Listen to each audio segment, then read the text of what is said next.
At magandang hapon po. This is our February 11, Tuesday, Advanced Reading, Healthy Reading 059. Sa gusto pong maghabol, no, hindi ho ako nakarecord kahapon.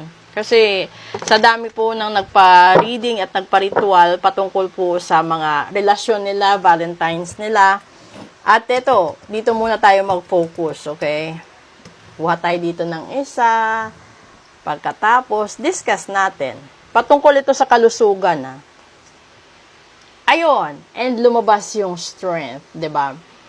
At sinasabi dito na kailangan mo pa ng konting lakas, pasensya, habaan mo yung pasensya mo, habaan mo yung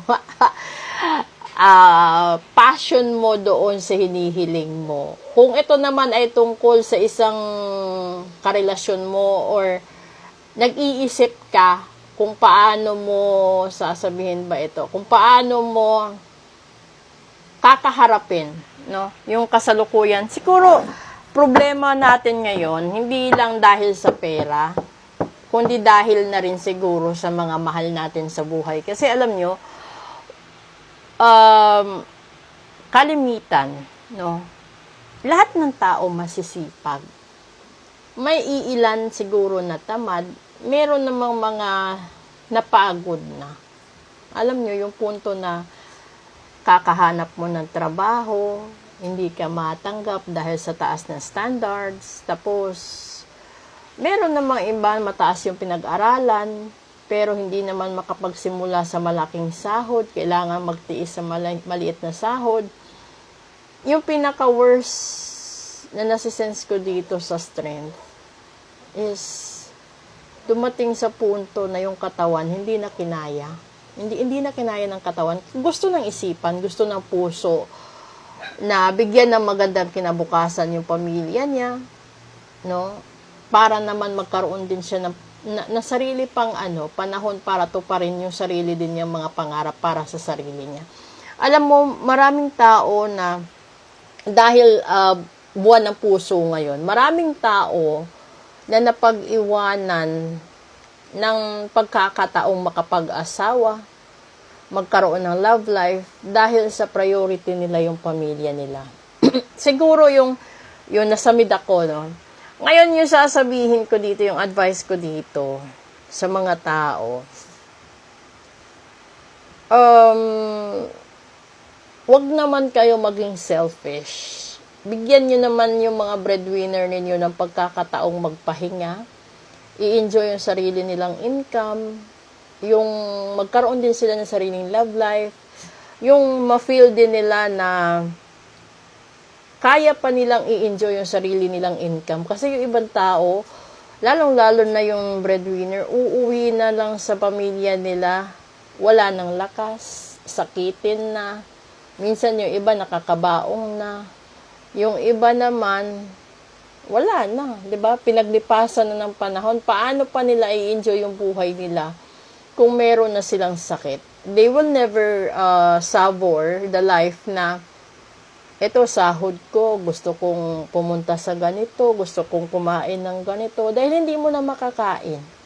Lalong-lalo na kung pinagbabawal na sa kalusugan mo. Kaya nga minsan, yung iba sasabihin nila, ang damot mo, no? Gala ka ng gala, gastos ka ng gastos. Yung pagkakataon na yon, magiging pangit lang sa mata ng ibang tao kung yung ginagastos mo hindi mo pera. Pero kung yung ginagastos mo is sarili mong income, you deserve to enjoy a portion of your income. At isettle mo yung bills mo, kung ano man yung natitira, siguro yun na lang yung itulong mo. Dahil hindi naman po pwede na yung pamasahe mo, panggasolina mo, pambayad mo sa ilaw, tubig, internet, sa credit card, sa loan, sa housing loan, sa car loan, sa kung ano pang loan, di ba? Ibibigay mo sa ibang tao tapos malulugmok ka.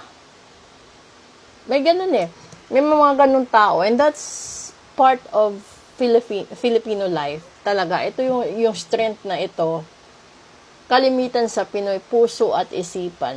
Pero yung katawan, hindi guaranteed. Kasi maraming tao na Sa sobrang pagtitiis, yung gabi ginagawang araw para kumita, darating ang panahon, sisingilin talaga sila ng katawan nila.